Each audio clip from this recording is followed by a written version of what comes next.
Nandito na kami ngayon sa Ikebukuro. Let's go, Ikebukuro. Nagkamali-mali pa kami ng masakay ng station. Alahin mong nakita pa namin si Big Boy Cheng dito. Gusto ko yun nakahulog ka ng mga pyesa. Arty. Very big machine. Gusto kong magharap lang. Ito ang Super Ultra Punks Gaijin Cycling Nation Series. Isang weekly cycling vlog ng bike touring adventures namin sa Japan from Nagoya to Tokyo. Sana ma-enjoy nyo at kung meron man kayong comments or suggestions, i-comment nyo lang. Paki-like and share na din para madamay tayo sa algorithm, okay? Ang programang ito ay hatid sa inyo ng mga sumusunod at ng pera ni Boodle Body. Welcome na naman sa bagong episode ng Super Ultra Punks Gaijin Cycling Nation Series. Last episode ay napakita na namin sa inyo kung gaano karami ang tao pag Halloween dito sa Shibuya. Hinatid na din namin si Gilson papunta ng train station niya dahil kailangan niyang umuwi ng mas maaga kaysa sa amin. Pero kahit nabawasan kami ng isang miyembro, tuloy pa rin ang tour natin. Dadaan tayo sa Bro Tour sa Harajuku, isang bike shop na catered towards fixed gear cyclists dito sa Tokyo.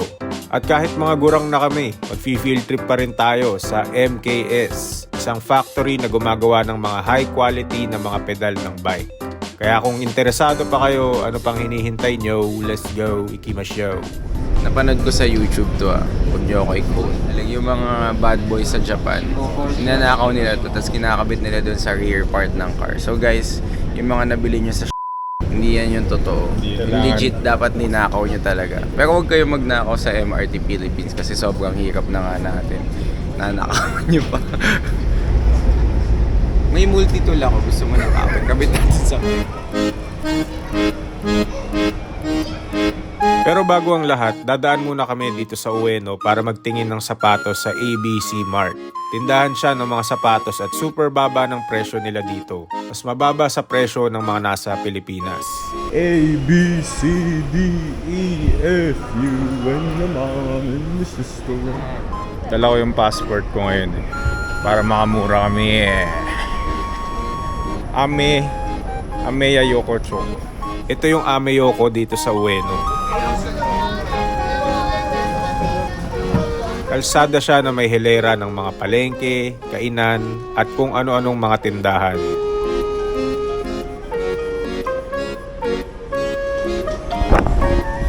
Pink palaka. Kasama pala ulit natin si Renan. Nahanap mo na naman kami. Galing mo kahapon din sa akin habang Kahapon diba nakita mo na lang kami bigla. Ang linis ng palengke nila dito Kahit wet market, hindi putik-putik yung sahig. Uy, bili ulit tayong apple I forgot to bring my coins. Wow, apple. Timberlands. Pinapaakawan lang nila. Para raw hindi mafungus. Sino kaya nagsusuot nito? 48,000. Mga metal.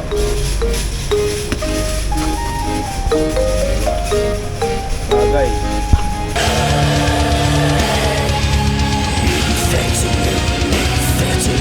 Bagay ba, Marty? Ganda. Litaw Okay. na litaw. Diba? Parang ugali ko, papansin. Kulay Dito na din tayo magsha-shopping ng mga shampoo at conditioner. Bibili tayong shampoo ni Yan Chan. Ito na yung mga naipang shopping natin. Pero kulang ng isa. Bahala na. Hindi to para sa akin. May nagpapabili lang. Dito lang daw kasi sa Japan makakabili ng gantong brand. Ganda ng mga nabili ko Ano nabili mo? Solid. Magagamit ko to. Ano to? Ang linis ng salamin, mga conditioner, shampoo. Bakit ano meron sa Nov?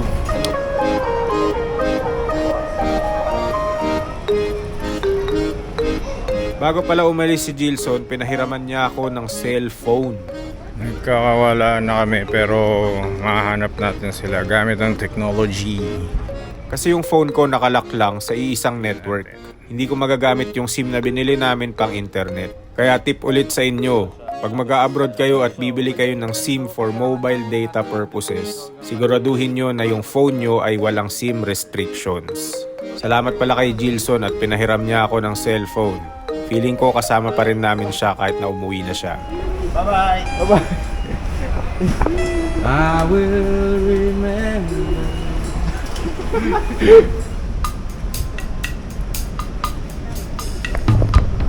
Ang daming mabibili dito sa Ame Yokocho. Ano ang pangalan nito? Puro mga tax-free. Para sa mga foreigner na gustong makamura. Merong pinipilaan na pagkain dito. Tignan natin kung anong sinaserve nila. Ramen. Ramen ba yan? Ramen yun. So yung pila nitong pagkain na nakita namin. From here up to dito. Ba't may logo ng duck? Baka duck ramen. Galing nung ginawa nila dito kasi yung gilid ay yung ilalim ng tren naging mga shops. Tapos nagkaroon ng mga building. Tignan nyo. Yun yung ilalim ng train.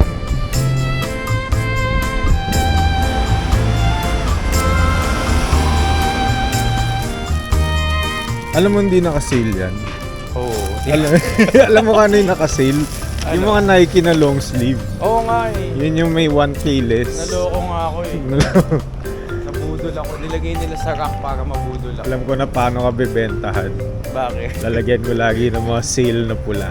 Sa bayaran wala na. Minus 30%. Pero wala naman talaga.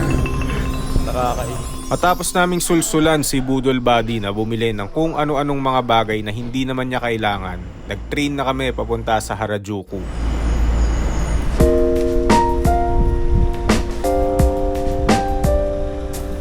Nandito kami sa side ng Harajuku na naghahalo yung residential area at mga concept stores. Medyo burgis yung datingan.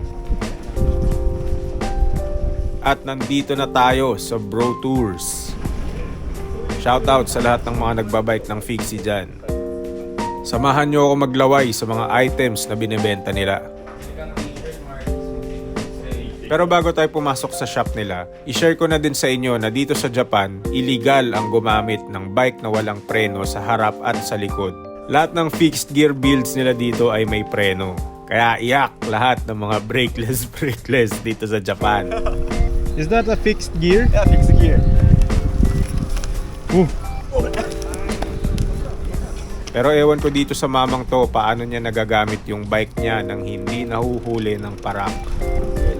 Alam mo ba, wala lang friend. Ang alam ko sila yung nagbebenta ng mga fixie frames dito gaya ng 290, Chinelli, Leader. Meron nga din silang Kerubim frames dito. Nakita pa namin dito yung same model ng nanakaw na bike ni Criterium. Pero as of this moment, nakita na daw yung bike niya. Meron din silang nakadisplay na nayuping frame ng 290 Barcelona dito. Ang kwento daw niyan ay nabangga daw ng truck yung may-ari ng bike at nayupi ng ganyan. Bakal yung frame kaya hindi siya nabasag. Nag-bend lang. Gaya ng catchphrase nila, right tool bends reality. Gusto ko yung nakahulog ka ng mga pyesa. Binigyan pa rin ako ng free stuff. Tapos kumalampag yung headset sa sahig. Oo, gagi. Hindi ko nga may gasgas yung isang black na fill.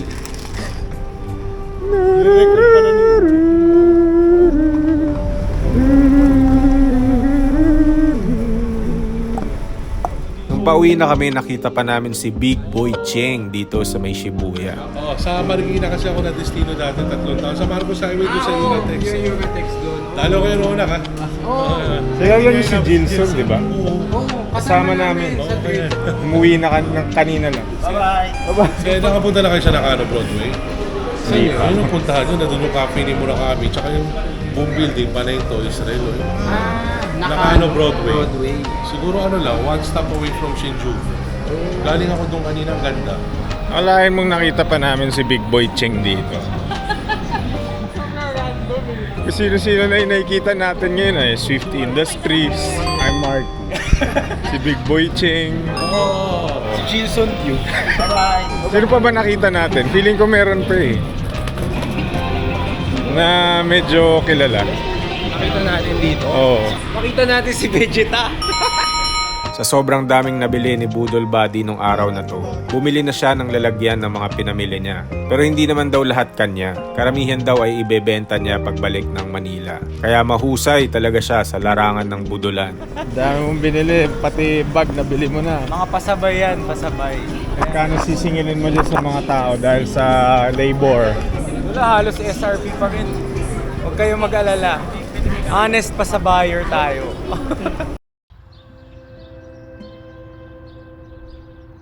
ハゲなのでよく日焼けしちゃいます。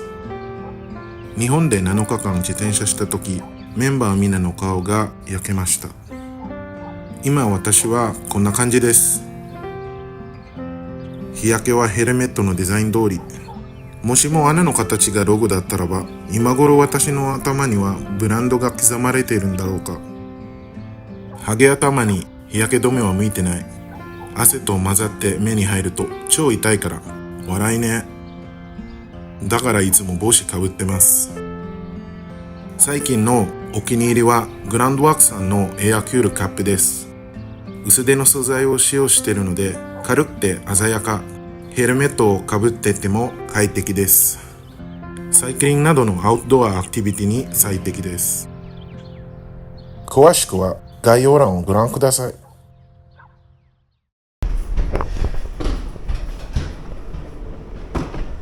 For today's video, gagawa kami. May gagawin kaming espesyal. Mamaya na lang magsasalita. Hindi ko pa alam anong spill ko eh. For today's video, kami ay pupunta sa isang factory. Pero kakain muna kami dito sa 7-Eleven. Kasi mahaba yung biyahe namin.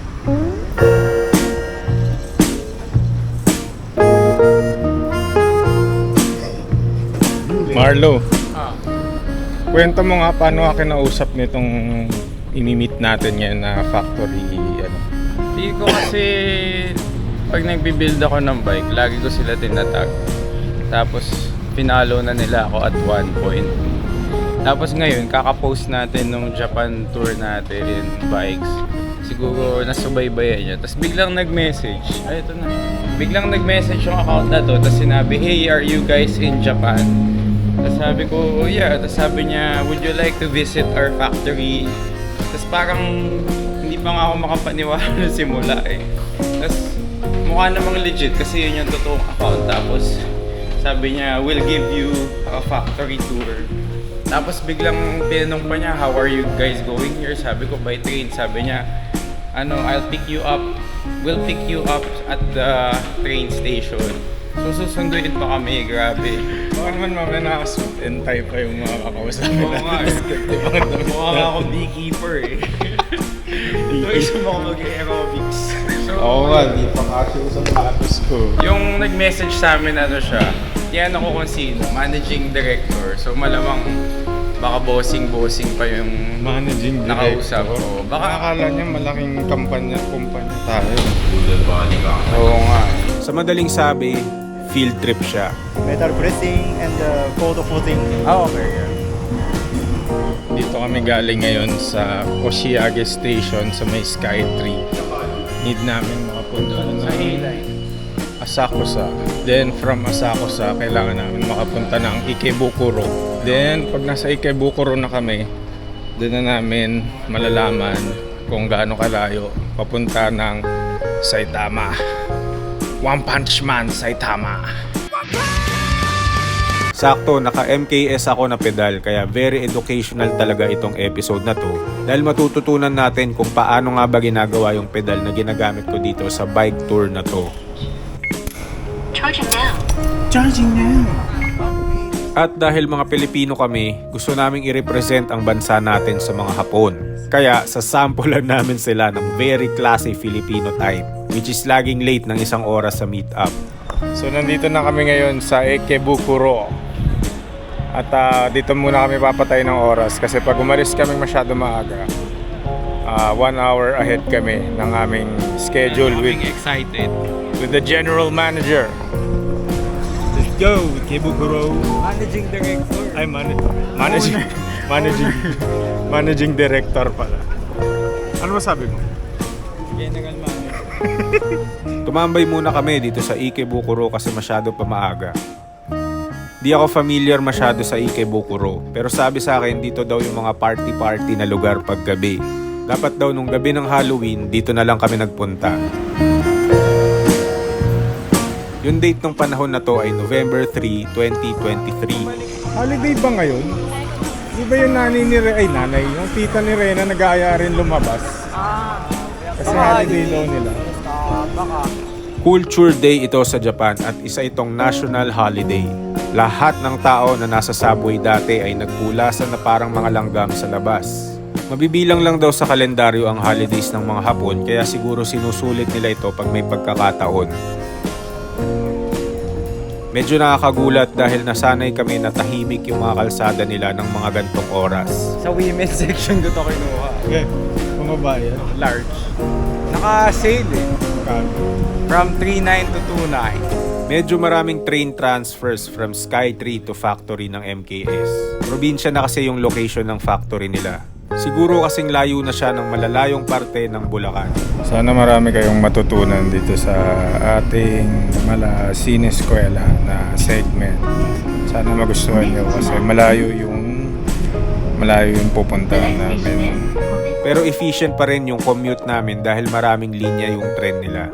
Halos lahat ata ng sulok ng Japan merong tren.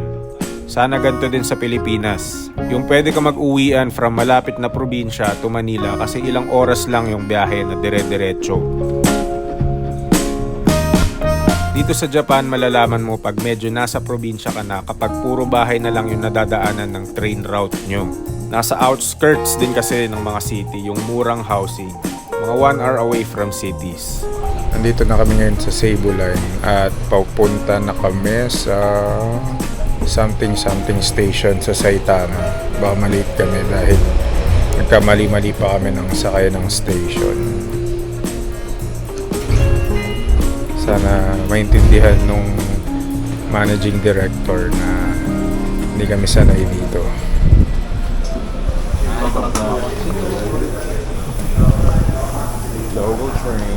Finally, nandito na kami sa aming last stop sa Sayama-gaoka Station.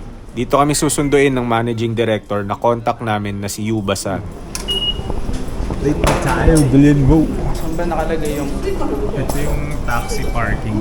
West? Yan, West exit. I also like biking. Chris. Marty.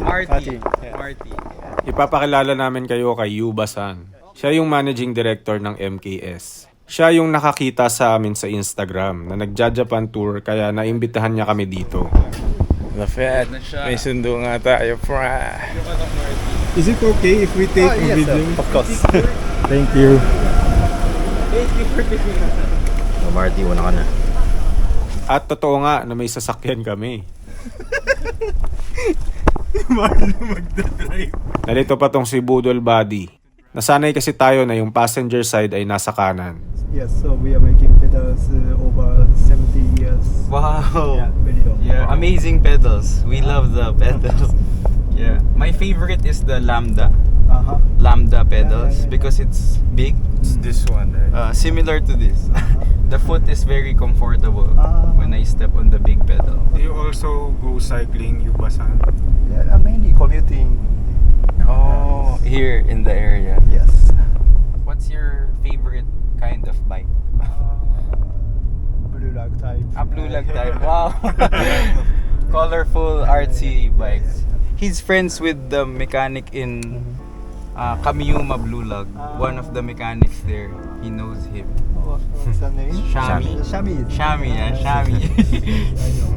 Yeah. Let's take a selfie in the car. Yeah, smile. After a few minutes of driving, nandito na kami sa factory nila. Gets na namin ba't nila kami sinundo. Kasi wala talagang way na makapunta sa area na to ng mabilis kung wala kang sariling bike or sasakyan.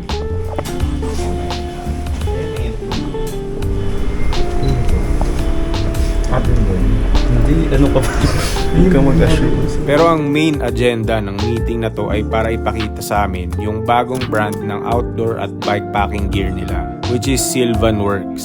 Named after dun sa very iconic na Sylvan pedals nila. model. In 1964. 1964. Una niyang dinemo sa amin ay yung Sylvan Works solo table nila. Compact na aluminum table siya na pwedeng patungan ng kung ano-ano pag nagka-camping ka. Mababa lang siya at pang personal use, kaya siya tinawag na solo. Gets nyo ba? Next na dinemo niya sa amin ay itong Sylvan Works cargo cage nila. Itong item na to yung hinahanap ko bago ako umalis ng Japan. Para dito ko sana ilalagay yung isa ko pang dry bag. Pero wala na akong pera kaya kinalimutan ko na lang. At bago magumpisa ang tour na to, pinapili niya kami ng color ng cargo cage na gusto namin kasi bibigyan pala kami. Si Chris humingi ng 2 kasi siya daw ang nagplano ng lahat sa adventure na to. Okay. Two. Yes, Two. I did. In silver or black? Silver. Silver. Two silver. Pero bago kami pumasok sa mga factory nila, binigyan muna kami ng tigi-tigisang MKS na sombrero para super ultra immersive yung experience namin dito sa loob ng factory. Division 1. Okay. The machinery was metal pressing and cold forging. Oh, okay, yeah. First ay tinur niya kami sa Division 1 area nila kung saan ginagawa yung metal pressing. It's not working now, but it makes pedal spindle. This machinery. Super laki ng mga machines nila dito. Kailangan mong umakyat ng hagdan para lang magamit yung makina. Very big machine. So meron daw 5 process from yung cylindrical hanggang yung final form niya na ganito. Lipat tayo sa next na machine. Yung pinanggalingan natin ay yung paggawaan nga ng spindle. So nandito tayo ngayon sa next. Ito yung machine na tagaputol ng metal coil para maging spindle. So dito raw yung mga scrap parts. And yung finish na nut para sa ball bearing is napupunta dito.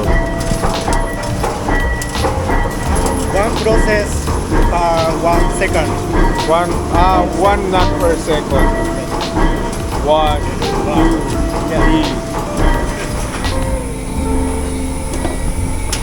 3. Roll slitting process for the pedal spindle. This is for the detachable pedals, right? Yes. Yeah. But the spindle also same process. Then ginagawa yung thread ng mga spindle. Kailangan siyang gawin sa machine na yun kasi kung hindi, liliit yung diameter ng loob. Hindi nakakasya yung spindle. So kailangan muna ipalaman sa loob yung parang something ng machine. Saka niya uukitin yung thread at doon nagkakaroon ng even na diameter yung loob. Plus, tama yung threading. Hirap explain.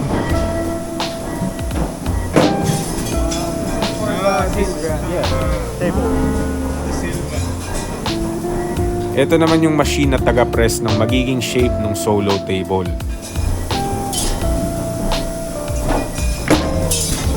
Yung flat na material, nagkakaroon siya ng parang ganun. Yung kanto sa mesa, para hindi mahulog yung mga pinapatong mo. Dito tayo ngayon sa heat treatment facility nila. Kung alam niyo yung mga heat treated na sa Simworks, yung mga nakalagay na ganun, yun. The flames of Mordor. So nandito tayo sa next na facility. Ito yung mga bato.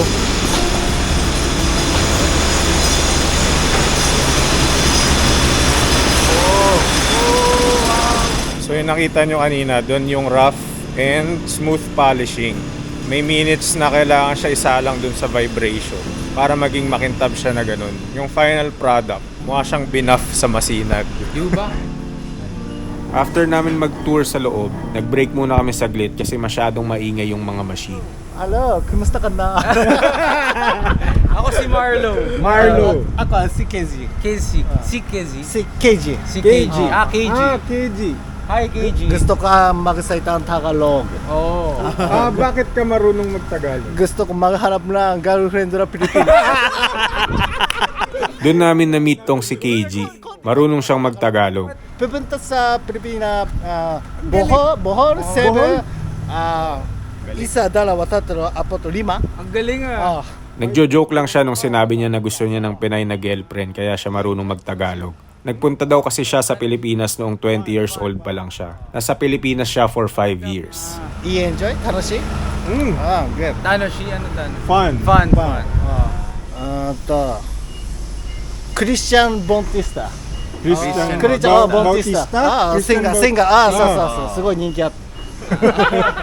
Arigato. Sige na, sige. Bye-bye. Bye. Hi, Pogi. Ang galing. Huwag na magtagalog. So dito ginagawa yung cutting and threading nitong pretzel na pedals. And important daw itong size nito para magkasya sa pedal. So akit na kami ng second floor para sa next na assembly line.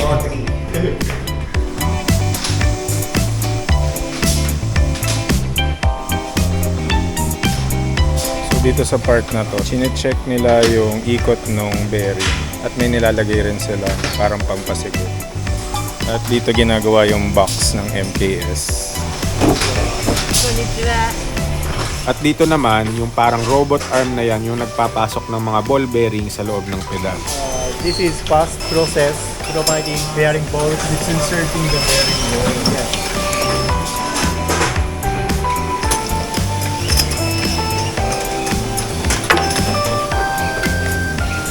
Dito naman yung manual fine-tuning adjustments para precise yung higpit at ikot ng pedal.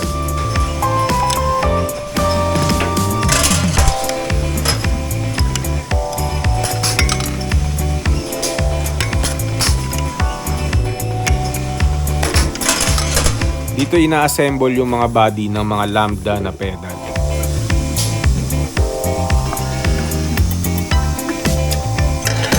Dito naman yung manual adjustments ng mga NJS pedals. Meron daw sweet spot yung torque at play ng mga pedal. Kaya kailangan dagdagan ng iba-ibang kapal ng washers para ma-achieve yung standard na ikot. Smooth like butter. Arigato. Arigato. How many pedals do you make every day? Every day. 3,000 pedals? Para sa last part ng tour na to, papakita daw sa amin kung ano-anong models na ng pedal ang nagawa nila since nag-start yung company. This is the first pedal of MKS. First pedal is this. The name bike. This one, what year was this made? 1964. 1964. In Japan, Olympic. Olympic. Para sa random trivia, yung lugar na to kasi daw ay originally known as Mikajima. Binago lang nila slight yung alphabet at tinawag itong Mikashima. From syllables na Mi, Ka at Shi, mas umikli pa ito at nauwi sa current name niya na MKS. Nandito kami ngayon sa factory ng MKS sa Mikashima. Yeah! At bago kami umuwi, binigyan kami ng tigi-tigisang Sylvan cargo cage. Naghahanap ako nito bago kami umalis ng Philippines. Nakakuha pa ako dito sa Japan. Straight from MKS factory here in Mikashima. At pinapirmahan na rin namin kay Yubasan yung mga MKS cup namin para legit yung sentimental value ng sombrero. Yubasan. Diyan nagtatapos ang tour natin ngayon sa MKS Factory dito sa Saitama. At ang dami naming natutunan gaya ng history ng MKS, kung paano binubuo yung pedal, ano yung components niya, at ano yung mga bagong products na meron sila. So, ayun.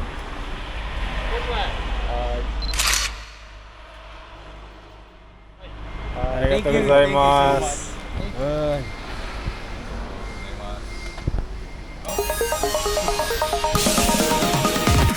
At dyan nagtatapos ang episode na to.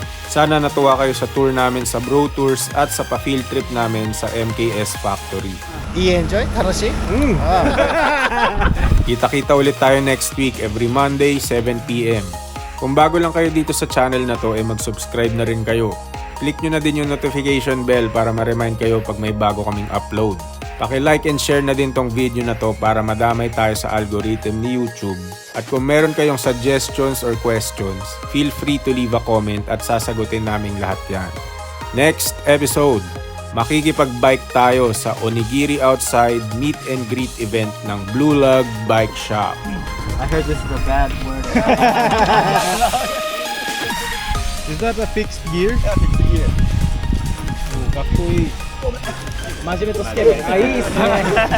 I'm with Nigo right now.